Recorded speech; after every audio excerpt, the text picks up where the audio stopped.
এক গ্রামে ছিল কিছু শান্তিপ্রিয় মুরগি। তারা ছিল নিজের ঘরে নিরাপদ বেড়ার ভেতরে, হাসি আনন্দে দিন কাটাত। একদিন সেই গ্রামে এলো এক চতুর শিয়াল।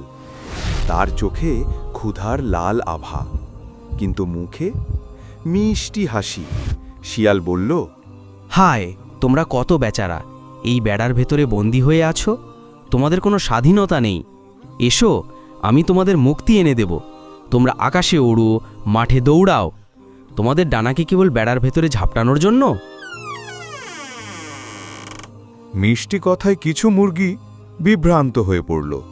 তারা ভাবল, হয়তো শেয়াল সত্যিই আমাদের মঙ্গল চায়। তারা বেড়া পেরিয়ে বাইরে এলো, আর মুহূর্তের মধ্যেই শেয়াল ঝাঁপিয়ে পড়ল। তার দাঁতের ফাঁকে মিলিয়ে গেল মুক্তির স্বপ্ন। ভেতরে থাকা মুরগিরা তখন বুঝল, যে মুক্তির ডাক মিষ্টি শোনায় তা সবসময় মুক্তি দেয় না, অনেক সময় সেটাই হয় ধ্বংসের ফাঁদ।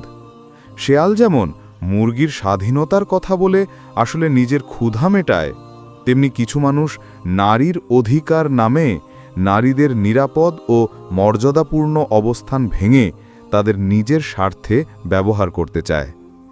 ইসলামের দেয়া অধিকারই নারীর জন্য সত্যিকারের মর্যাদা ও সুরক্ষা।